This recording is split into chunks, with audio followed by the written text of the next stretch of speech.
Well, welcome back to another exciting edition of the Men's Ministry Roundtable podcast. Today is July 9th, 2020, and we are excited to be around the virtual roundtable.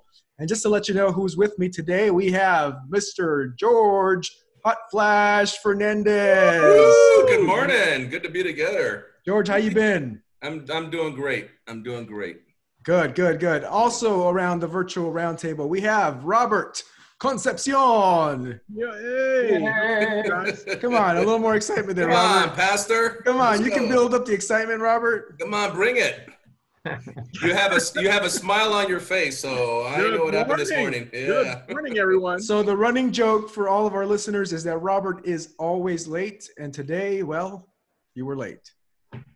By how much? How many? It was better than last week. Last week was 10 minutes, and today I think it was like 5 or 6 minutes. Marvin, it's not late. It's Filipino time. It is. You're right. It's just a different time. However, you came on 5 or 6 minutes late, and then it says, "Give me a second. I got to get something." So no, you're still I have not to ready. my servant has to get my coffee. So that's what it was. Yeah. Consuela had to make his coffee. Robert, it's good to see your face. Thanks for being on the show once again. Always. Great. Good to be And around the virtual roundtable, we have a special guest today. We have Guy Gardner. Woo-hoo! Guy, do you have a nickname? I do. It's Guy. Wait, that is your nickname? That's my name and my nickname. Oh, okay. You were going to throw me for a loop there. Guy. All right. So we can call you Guy or your nickname Guy. How about that? Right. Yeah, either one. I go by both. George and I had the pleasure of having Guy in our huddle group this past year, and it was great getting to know him. And so when I thought about who was the perfect guest to close out our first season of the Men's Ministry Roundtable podcast, we reached out to Guy, and he graciously accepted. So today is our last episode. We've had, I think, 22, 23 episodes in this first season. Wow. And we're going to shut it down for the summer for a few weeks, and then we'll be back in the fall. Right, guys? What? Yeah, no, that's great. It's exciting. We're already on Tell everyone how many downloads have we had? Well, as of yesterday, we have had over 3,400 downloads of the Men's Ministry Roundtable podcast. So I don't know who, but someone is out there listening to us. Thank you for listening. By the way, I got to tell you guys a story. Last week, as you know, or a couple weeks ago, was my birthday. I mentioned it on the last podcast. By the way, happy 50th. Oh, happy birthday, Mark. Thank you. It's 43, but thank It's you. 50. Happy Thank you. 50th. Thank you. Yes. Anyway, I mentioned it on a couple of episodes ago that it was going to be my birthday, and somehow one of our listeners got a hold of that information. Somehow they tracked my house down, and I came home and had a little package or a little envelope waiting for me at my door when I came home on my birthday. Wow. And it was, it was not ticking. It was an In-N-Out gift card because they heard on the show that I enjoy In-N-Out. Nice. So I had a hamburger on. David, thank you so much for listening, and thank you for my gift. Awesome. I so appreciate that. I don't know if I should be scared that you were able to track down my address, but I appreciate the In-N-Out nonetheless. So there you go. Our listeners know how to get a hold of you. They know how to track down your address, and they know how to they know what you like to eat. So be careful what My you say. birthday's this weekend, and I love Mastros, so I'll be happy to get my address. There you I go. don't know if they're open, George. I have a birthday every week, I think. There you go. What's your favorite restaurant, Guy? Oh, In-N-Out works for me. Right. That's what I said. Yeah. Robert, A bunch of great what is the Filipino fried chicken place over in Eagle Rock? What is that place Oh, called? you know what? Jolly Boy. Jolly boy. Jolly boy. No. Okay, can I ask you a question about Jolly Boy? That's not Jolly Boy. What It's is it called? Jolly Bee. Oh, Jolly Bee. Okay, can I ask you, Guy, when you were in the Philippines, did you encounter Jolly Bee? I did not. That was Okay. before his. So- that was after. Yeah. So Jolly Bee is I guess it's like their KFC. Is that the way to describe it, Robert? It's like the McDonald's. It's like the McDonald's of the Oh. Philippines. So But they fast food. They just opened, well, not just, but they have one now at the Eagle Rock Plaza right down the street from Christian Assembly. So I've been over there and had to sample their food. Now it's fast food is what you imagine, but the combinations of food is interesting to me. That fried chicken. Gone there without me, brother. I have. Yeah, I actually went with Pise. They have fried chicken, and they also have spaghetti. How does that fit? Do they have pancit there? No, they don't. Look, have you ever been to Shakey's? Yeah. Yes. Yes. Okay, Shakey's have spaghetti and chicken, right? So why are you Well, asking? I mean, you can kind of make the case that it's on the. Wait a second. Did you see how defensive he got? Look at this. I know, right? Look at that. Wait. Italian food is pizza and. Okay, wait. You know what pasta. this is like? This is like chicken and waffles. So this is There chicken you and go. spaghetti. This There is you go. Filipino. But It's actually Filipino soul food. There it is. Maybe. George. I don't get it. I looked at the menu and I said, "Do I want chicken? Do I want spaghetti?" And the lady said, "Well, you have both." I'm like, "No, I don't know if I want both." No, really, because it's a traditional birthday fare. If you if you have a birthday, you have chicken and spaghetti. Is that right? So for Yeah. someone's birthday in the Philippines, you'll have spaghetti and chicken? That's right. That's right. When is your birthday, Robert?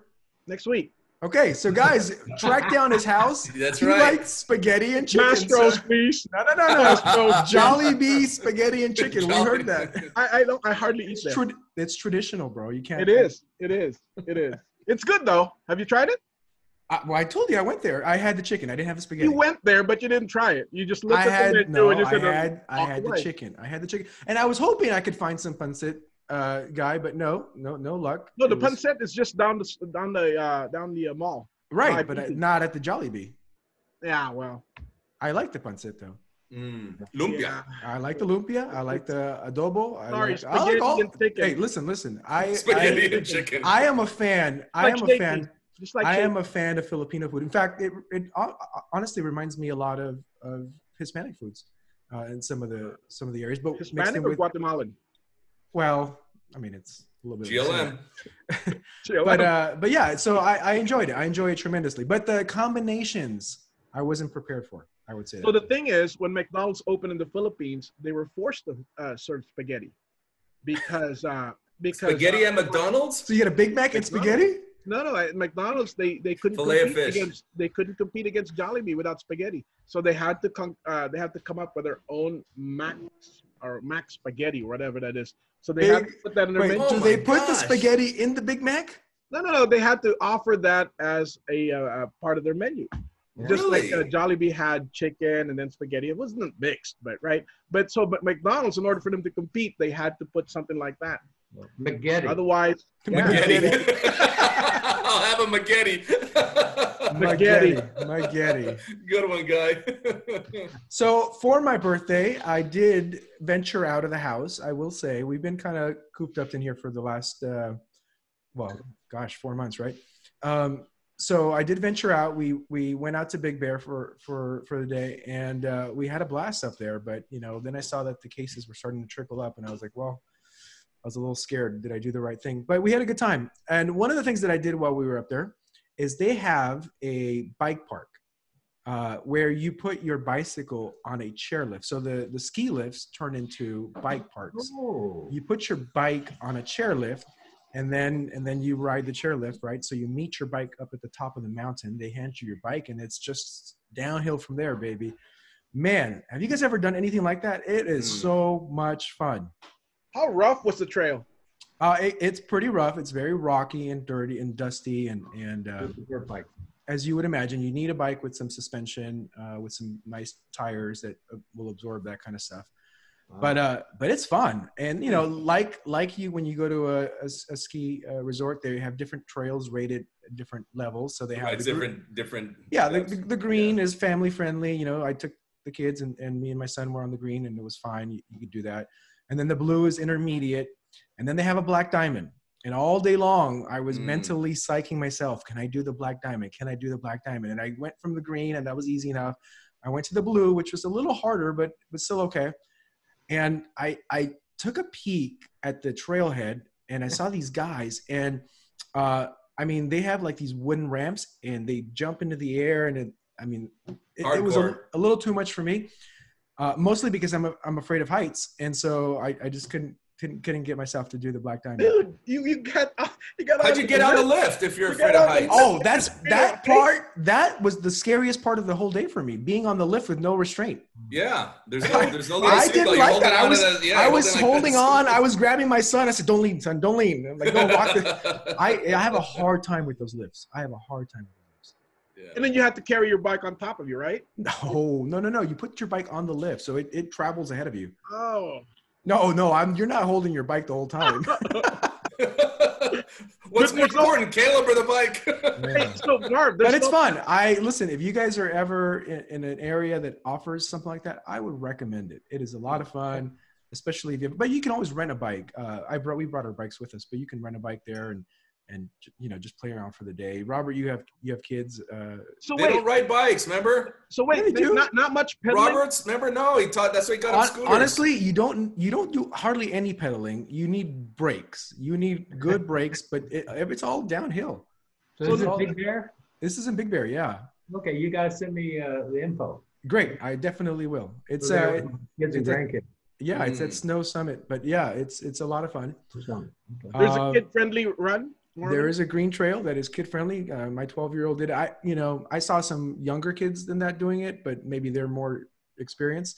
I would probably say 10 and under, maybe not, but if 10 and over, and if they have a good bike with some decent brakes, they'll be good. Cool. Yeah. And then they rent the bikes there too, right? They do rent the bikes there. So if you want to rent bikes there, yeah. And it's not inexpensive. It's I think the lift ticket was like $50.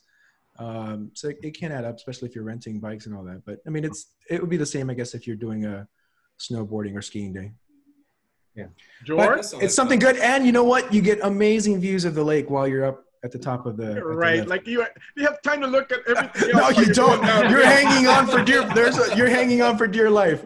There's no way it's to fun. be looking at the other Yeah. thing. Oh, look over there. So, Guy, one of our favorite things to do here is rapid fire. We're going to ask you some real questions later on, but right now we're going to ask you some rapid fire questions. So you ready, Guy? I'm ready.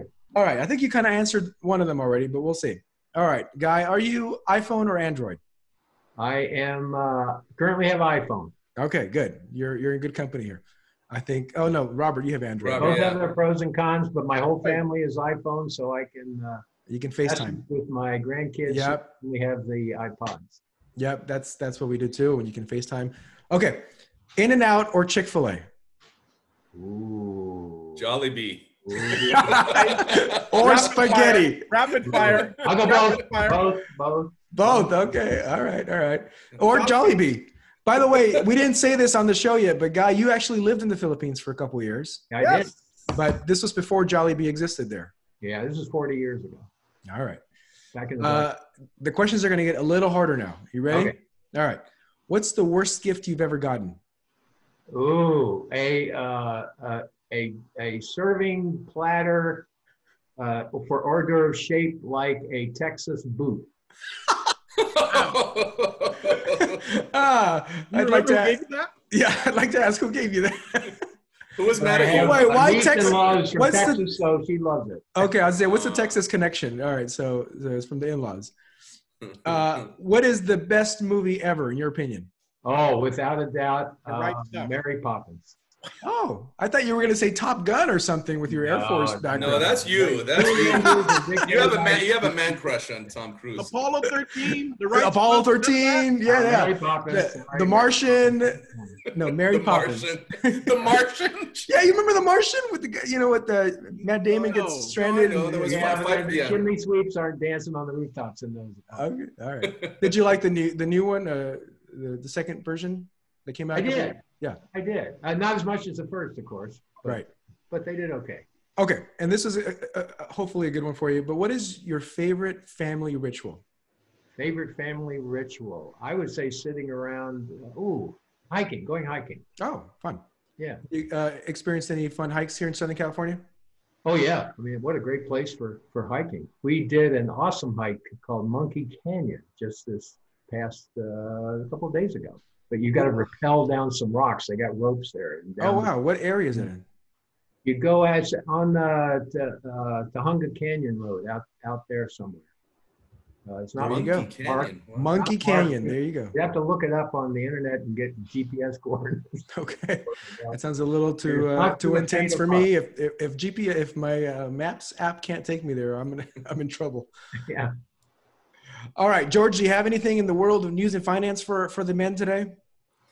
Yeah, I mean, what I was thinking about, I had an interesting conversation yesterday with someone from our church, and she just got into some debt, and I couldn't really tell her age, but all of a sudden she has like $35,000 worth of debt. She accumulated over a year and a half, which to me is a rapid way of living well beyond your means. And just the reminder to tell our listeners that it just really in so many instances it just requires discipline to just say no to things you can't afford. I know we have these desires to want to have certain things or want to have a certain lifestyle, but if your income doesn't allow that to happen, you can't just say, well, the heck with it, I'm still going to do it.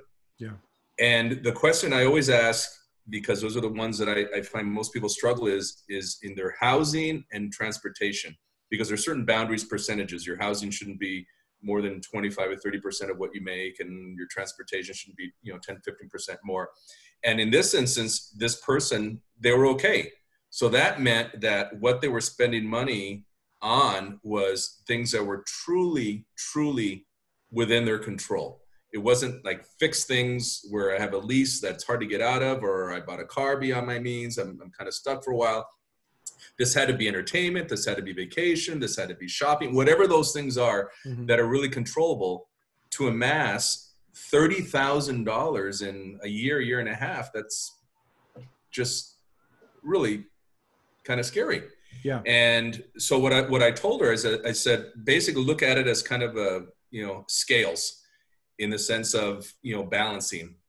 I said, what you've done the last year and a half is you've lived so much beyond your means. And she admitted that it was really fun kind of things. So you've had fun that in essence you weren't entitled to.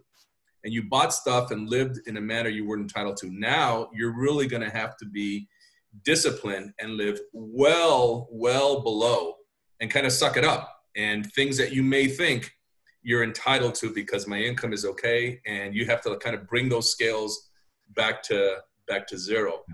And I said, it's going to be a challenge. It's going to be at least a couple of years that you're going to have to do this, several years, because she didn't have the excess to do it. So, one of my first questions is, do you have a budget? And 90% of the time they answered no.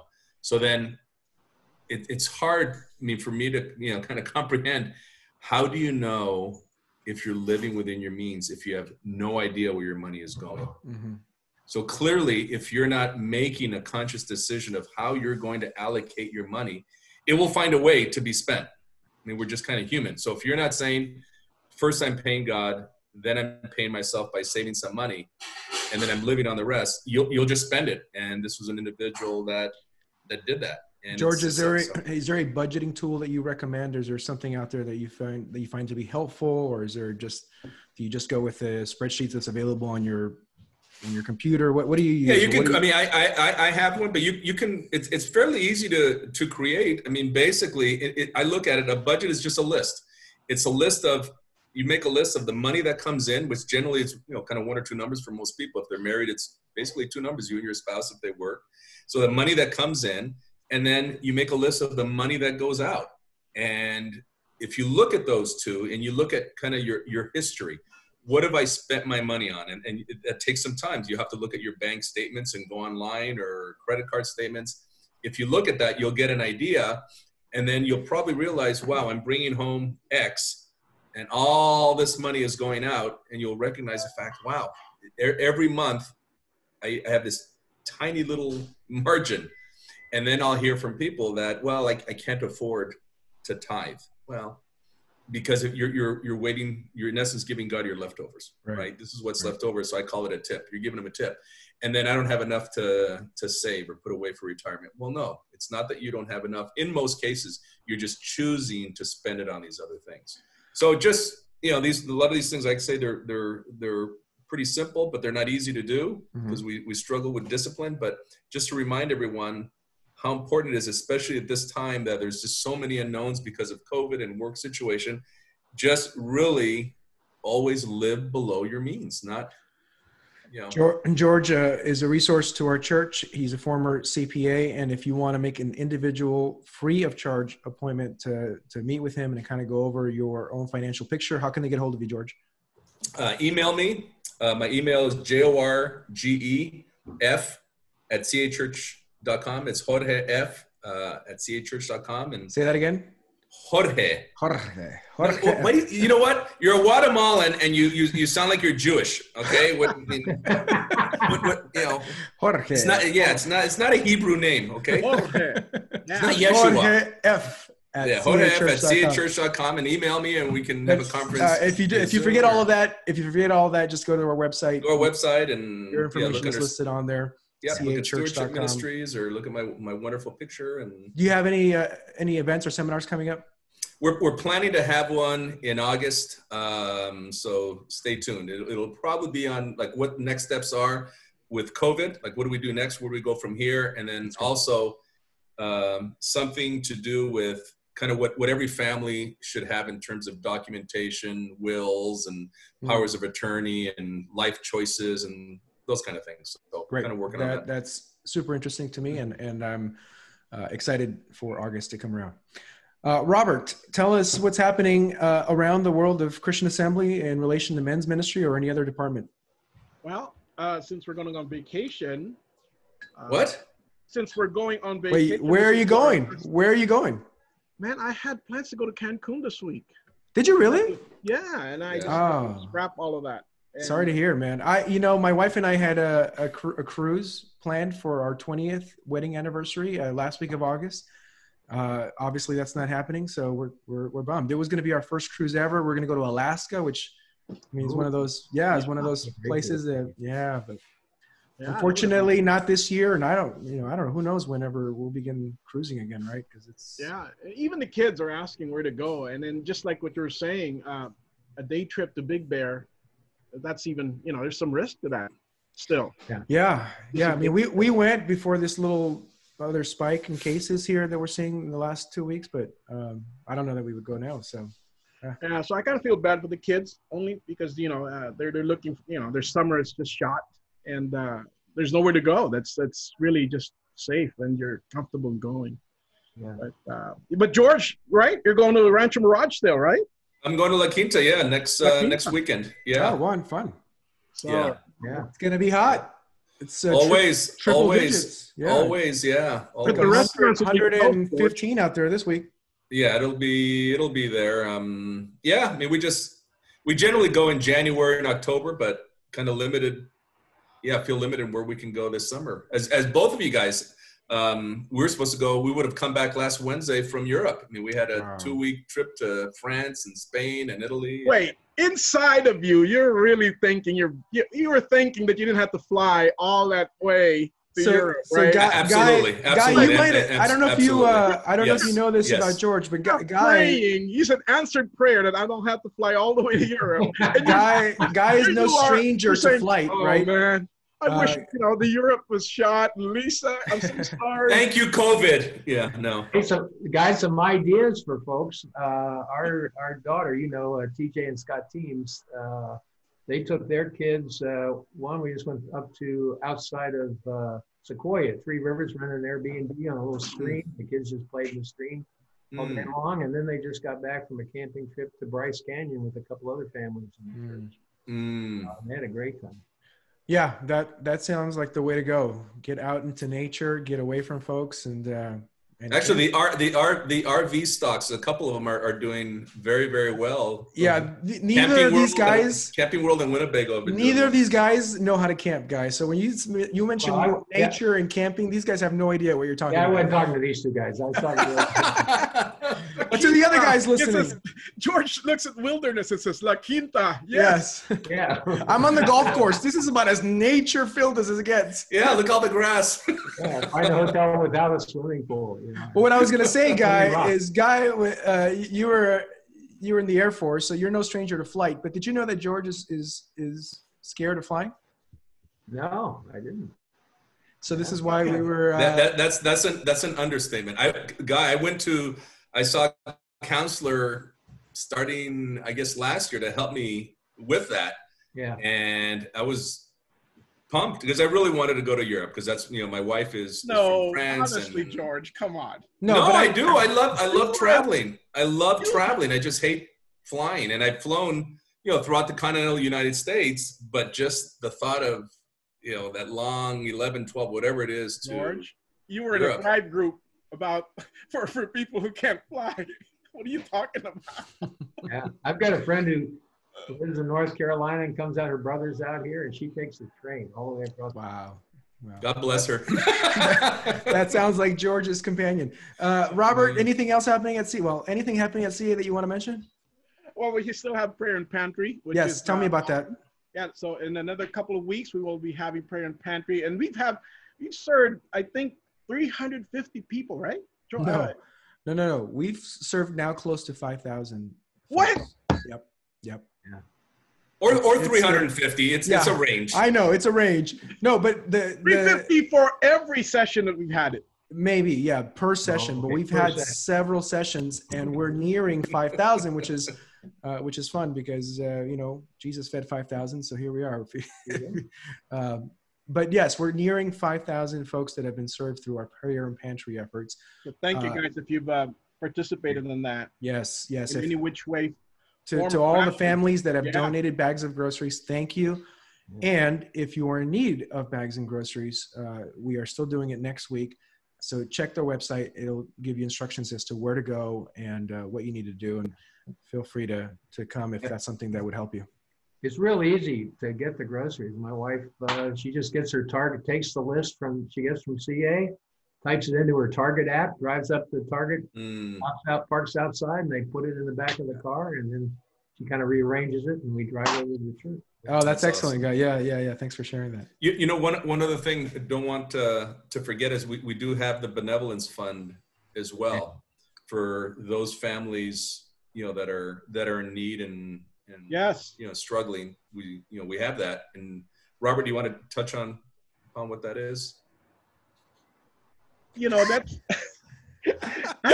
I don't think a lot of people have really availed of that. Scott Quay would have an exact number of how many people, but we still have the funds for that, the benevolence fund. And I think it's a limit of $200 per person. So if there's a family of 4, there's an $800 benevolence fund there waiting for you to avail of. And if you need groceries or to spend it on things that are essentials for the home. Yeah, it's a gift card in essence, a grocery gift card to Ralph's, I believe. Yeah, well, yeah, groceries. Yeah, so it's a tremendous help, and we still have that available for those who need it. There's an application that you have to fill out, and so I want to encourage those that are in need to do that. Well, great. Thanks for the updates, guys. So with the last 15 minutes or so of our time, we want to get to know Guy a little bit. Guy, like I said, was part of our men's huddle group this past year and got to know him. But he's got some really interesting life stories and background. So, Guy, I know you've recently come to Christian Assembly in the last couple of years and because of family. But tell us where you're from and what brought you out to Southern California. Well, from our last move, we last lived in Virginia. Linda keeps track of the number of times we've moved 20-some times. But we were most recently in Virginia. And what brings us out here is basically our 2 daughters live out here and all of our grandkids. So those TJ Teens and her husband Scott and their 3 kids are part of CA. And then our other daughter moved out here about 5 or 6 years ago, got married and has one little 2-year-old and is having our 5th grandkid. It'll be next week, actually. Oh, wow. Congratulations. Congratulations. So that's what brought us out here. We've been visiting since TJ and Scott moved out here back in, I think, 2004 or 5. And so we've been coming out here for 15 years. They found CA, I'm not sure how, but so we've been visiting CA for about 15 years now. And then when we moved out here, it was just natural for us to get incorporated. We've been here about 2 years, living out here full time. So, well, we certainly are glad that you have decided to move. In fact, you're settling down with a home purchase this week. Congratulations! Thank you. And certainly glad that you've made Christian Assembly your home because it's been a treat getting to know you. One of the things that was interesting to both George and I this past huddle year is, the first week we kind of go around sharing our stories, and the first two gentlemen that shared their stories was one guy was the executive for the NBA for one of the Chicago Bulls. Yeah, for one of the pro basketball teams, and then you came up and you talked about your career as an astronaut, and I thought, man, the rest of the guys in this huddle group, and you set the bar really high. We had like NBA executive, astronaut, and we're like, man, I'd feel bad if I was like a teacher or something. Yeah, the third guy said, "Oh, I'm a cook." But tell us about that. Tell us how you got started in that field, or where you what you learned and. Sure. When I was a young boy, I'll go back to the 50s as a young boy, and just interested in space, reading science fiction. We didn't have any astronauts back then, but I was in 8th grade when the first astronauts flew in space. Yuri Gagarin, of course, from Russia, and then Al Shepard from the U.S. And all the American astronauts were test pilots. So I said, well, I want to fly in space, so I need to be an astronaut, and so I need to be a test pilot. So that's how I set my goals. So I ended up, I said, be a test pilot, I need to be a pilot. That sounds like the Air Force. So I went to the Air Force Academy, became an Air Force pilot and test pilot, and was then selected by NASA in 1980 to join the astronaut corps. Of course, by then, they had a variety of backgrounds of people, not just test pilots, but the mission specialists were scientists, engineers, doctors as well. So that's kind of how I got there. And what was, I'm sure you had different things that you did while as an astronaut. What was your main mission, or what were some of the main missions that you accomplished? Oh, as an astronaut? Yes. Yeah, okay. Well, I flew twice. I flew back in, I was originally scheduled on the first flight that was going to launch out of Vandenberg Air Force Base out here on the coast of California into a polar orbit. That would have been the first shuttle flight out of there. However, in 80s, and that was scheduled for about 85, there were delays into 86, and then we had the Challenger explosion in 86, and that ended up canceling that mission. Yeah. So I flew on the second flight after the Challenger explosion, and that was in December of 88, and that was a classified mission for the Department of Defense. Mm. So as the old joke goes, I tell you, but yeah. Kill you, so I won't tell you. I have a top secret clearance from the Army, so you can tell me quietly. Well, I can tell you we launched a satellite because that was kind of hard to hide when you looked up in the night sky, but at the right time of the evening. And but I can't tell you what the satellite was for, but you can use your imagination. Sure. It broadcast basketball games, right? Yeah, that was it. Yeah, for Clarence. For Clarence, yeah. No, that was the AOL dial-up satellite that we all experienced in the 90s. That was in 88. We flew for about 4.5 days. We deployed the satellite on the first day, and then did some taking care of it while it got up to speed, and then we came home.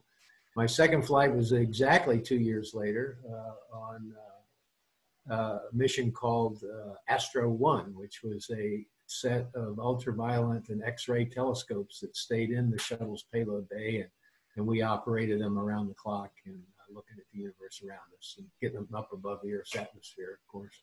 Yeah. That blocks a lot, particularly the ultraviolet radiation, and then brought those back to Earth. So those are my 2 shuttle flights, and then I was going to fly a third time, but the Lord had other plans and sent me back to the Air Force to run the Air Force Test Pilot School. So, and then off to other things after that. Sure. So any spacewalk time, Guy? No, as a pilot astronaut, I was a pilot astronaut. We typically wouldn't go for spacewalks in the shuttle program. The mission specialists would train for that while the pilot astronauts trained for actually flying the vehicle, getting it up, getting it down, taking care of it in orbit. We didn't have any spacewalks on either of my flights, so I wouldn't have done that anyway. But we always have two of the mission specialists were trained to go for spacewalks in case you had to go out and repair anything out. You couldn't get the doors closed, you couldn't get home, so a lot of training on fixing things that might break out. God, just the thought of that, you just said that the door's closed and you can't get, oh my gosh, and you're out in space. Yeah. What was the first? Well, I got to ask this, Marvin. Yeah, go ahead. What was the feeling when you first got up there? I mean, the view must be. That actually was the question I would have asked. Like, tell me what was your experience being up there? Yeah, I mean, seeing the Earth from that perspective. Yeah. Well, when I give talks on it, I use 4 words to describe the overall experience. And the first word is the launch is exciting. It's incredibly exciting to strap yourself down to 4 million pounds of high explosive and have somebody. That's quite an experience during the launch. Being weightless up in orbit is a lot of fun. You get to float around and do all kinds of fun stuff as a weightless environment. The third thing I use talks about the mission and the fact that it was meaningful, that you were up there for a reason to do something to contribute to the well-being of humanity. And then the fourth thing is the best part of the flight, I think, was looking down at the Earth from space. And the word I use, which doesn't do justice, is awesome. Wow. To look at the Earth from low Earth orbit. So you go around the Earth every 90 minutes. So every 45 minutes, you get to watch a sunrise. Followed by Is that amazing? Wow, that's cool. Wow. Think about it, you go around the Earth every hour and a half. Yep. Guy, were you a Christian then when you went up there? Yes, I was. Yes, I was, Robert. So a lot of people ask me, was I closer to God up in space? And the answer, of course, is no. I actually probably feel his presence more when I'm in a community of believers worshiping him, or in my solitude as well, in my meditation time. But so he was there. What was amazing was to be able to look at his creation from a little different perspective than most have had over the existence of us. So that was really cool to look down on his creation, and while you have that relationship with the Creator, it's very cool. So, Guy, tell us, I mean, that particular field may not be known as the most faith-filled environment. It's a highly science-filled area. How were you able to maintain your faith? How were you able to thrive a growing faith in the midst of that particular career? Well, actually, amongst the astronaut corps back then, I assume it continues on today, there was a mixture of people with a variety of levels of faith. I never met an atheist, actually, at least in our discussions with people. Folks knew I was a Christian. We had a astronaut Bible study that met every week, and we would just alternate homes where we would meet. And there were probably about a dozen or more of us out of an office of 100. George, is that your that's phone? That's my ringtone, sorry. Is that your phone? That's Jarrell calling me, sorry. Wow. No. Sorry. So anyway, so there was no problem for me with my faith. Now, I've talked to guys from the early days of the program who kind of kept their faith, under wraps those days, just because it wasn't quite as cool, I guess, or there weren't as many of them. John Glenn was known as a man of faith in the original 7, and a man of integrity, and so it was. I really had no problems with expressing my faith. Now you're working in a secular environment, so you have to respect the fact this is a secular environment. So I'm not preaching to anybody, but I'm open to anybody. Yeah. And my career has been primarily as a Christian working in a secular environment. So in a variety of different secular environments. So yeah, no, I had no problems with my faith at all, and experiencing it and worshiping at our local church and going to Bible studies. You mentioned that you felt most alive in your faith when you're surrounded with a community of believers. What have been some of the formative spiritual practices in your life that have sustained your faith? Oh, wow. I've lived a long life.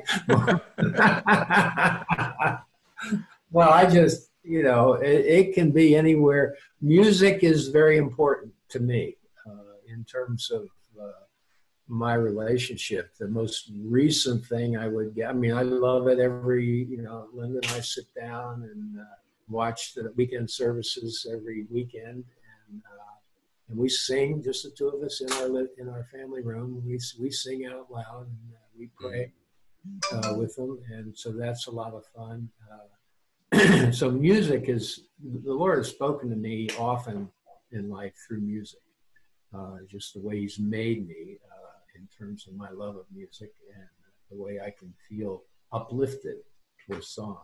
This recent thing that's going around on YouTube with The Blessing. Oh, I love that song. Started in Pittsburgh, and that song by Elevation Music. Yeah. It's done with Zoom with all different people, all the churches in Pittsburgh, I think is where it started. The UK version, I think, has the best sound mixing. I've seen the Hawaiian version. That one's kind of fun too. There's Hawaiian. Our son lives in Sweden. There's the Swedish version. Okay. There's the common version. Yeah. And that song speaks to me. I ride my bike in the mornings, and some mornings I'll go out and I'll just be singing that on my bike, riding around. And when I do that, my bike's not going down the street very straight because I like to do this. Folks out walking, looking at this weird old guy. Good thing you didn't do that when you were piloting the shuttle. Yeah. So a lot of experiences, men's retreats, like the one we had last year, a year ago. We had to cancel it this year. That's my only one I've been to with CA.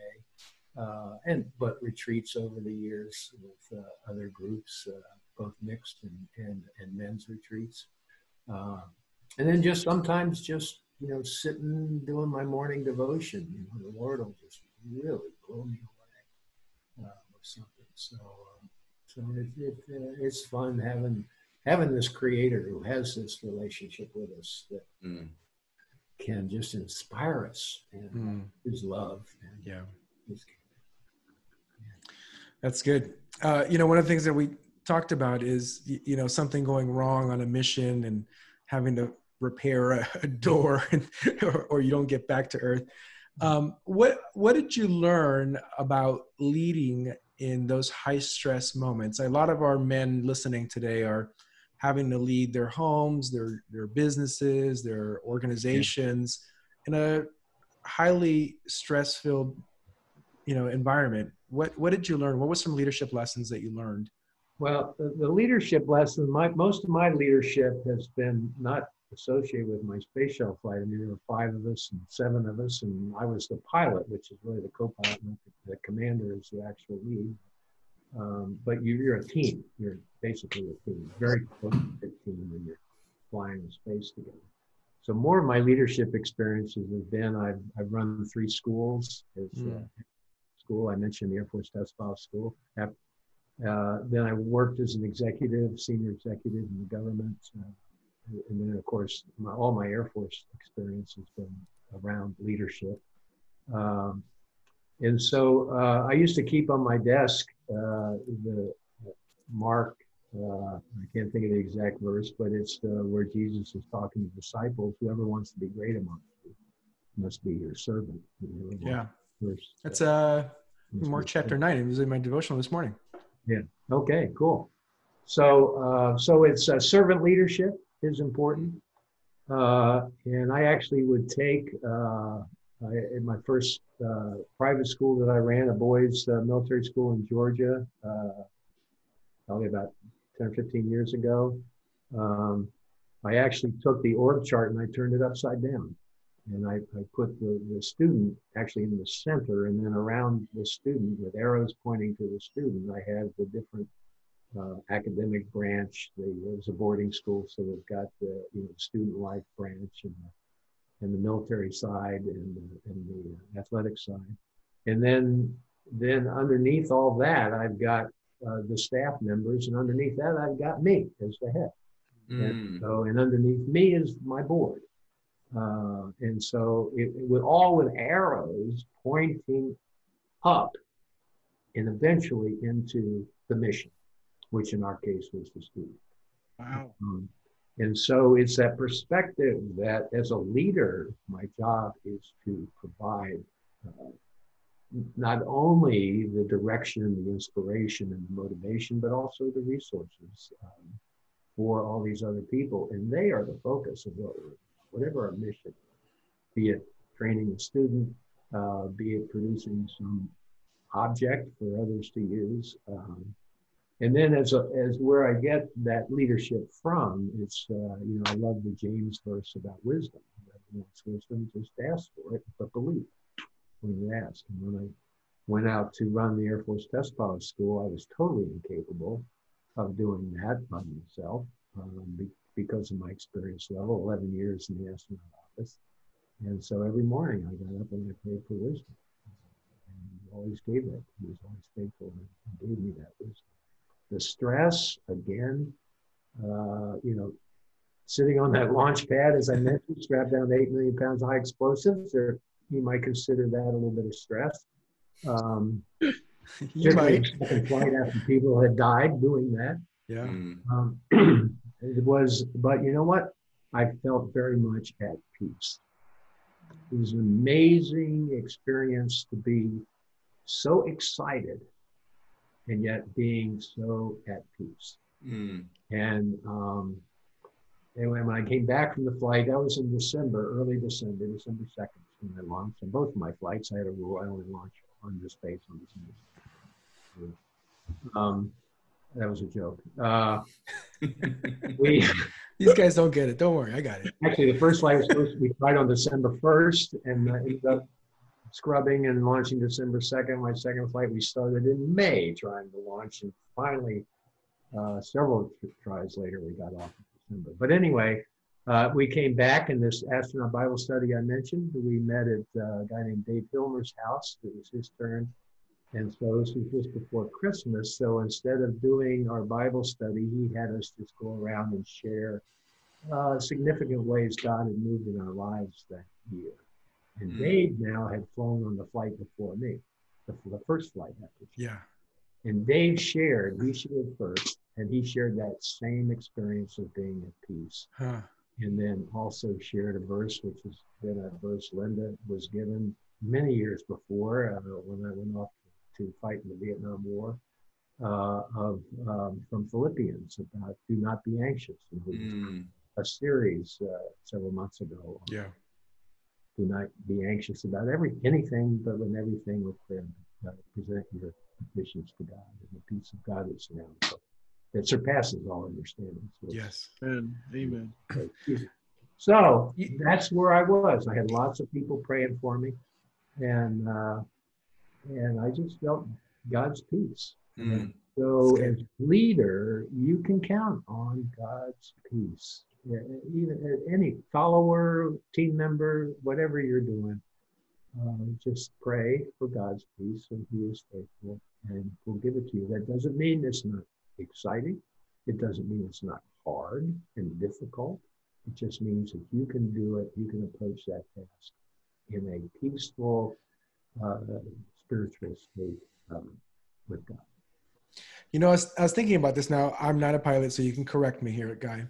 Oh. But Really? no, Oh. yeah. Sorry, I'm not a pilot. You know what? I was thinking, I didn't mean to interrupt, but I was thinking how, what it was like for Guy, what that feeling was when you're strapped in and you're getting ready for takeoff, and comparing that to Marvin sitting there thinking, should I go on a Black Diamond trail? Hey, listen.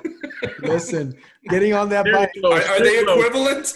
Getting on that bike with 8,000 pounds of explosives strapped to your bike is no joke. I'm telling you.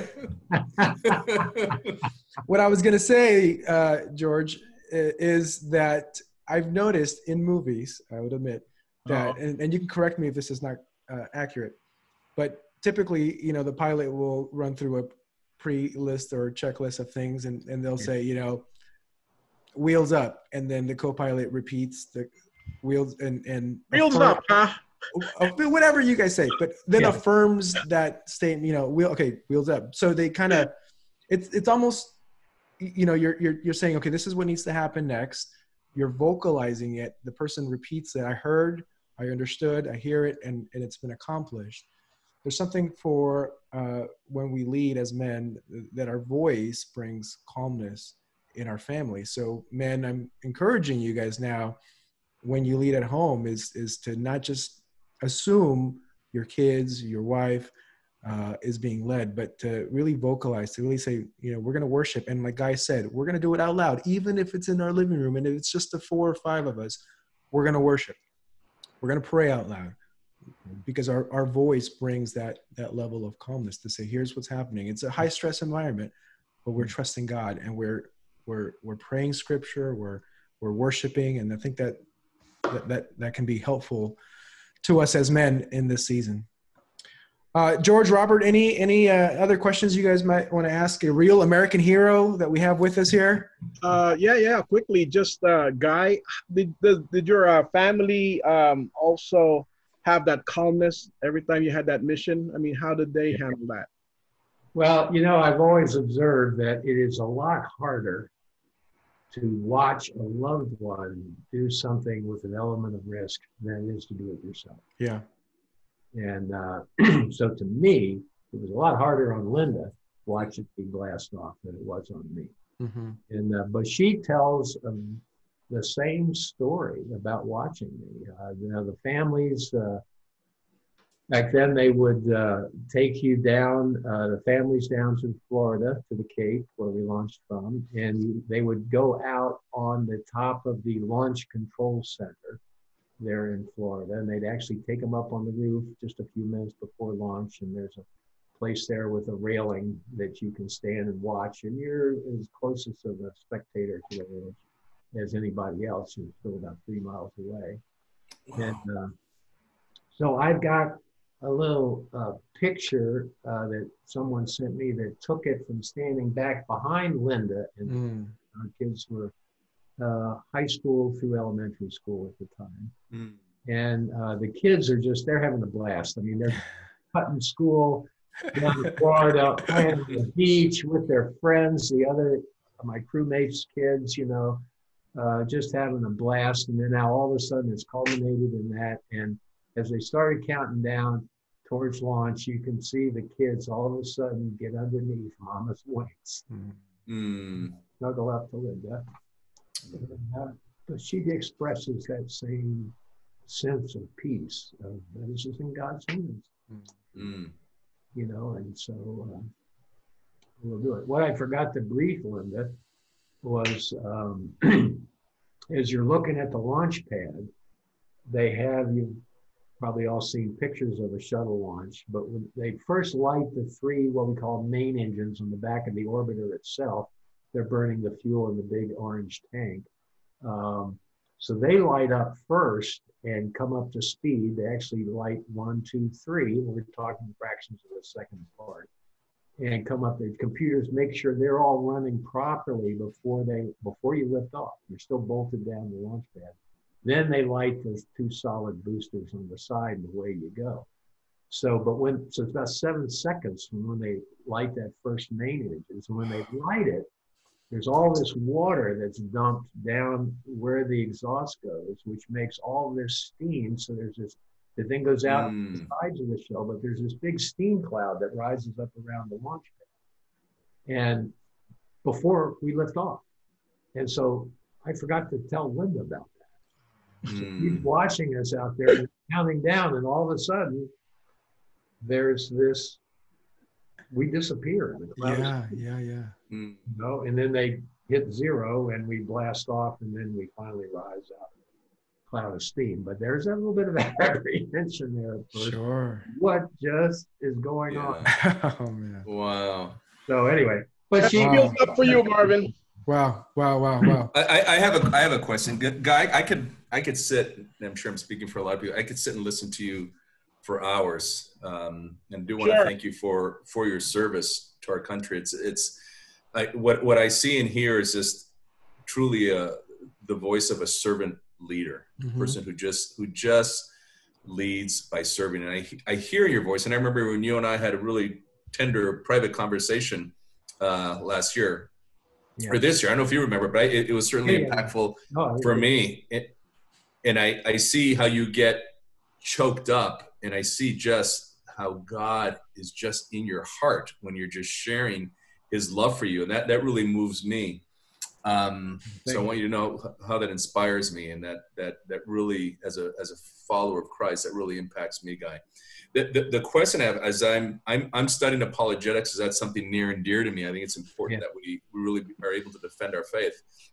And one of the things that I'm learning apologetics is you have to be able to defend it in all different avenues, not just know scripture. You have to understand philosophy, you have to understand science, and just different ways to defend it.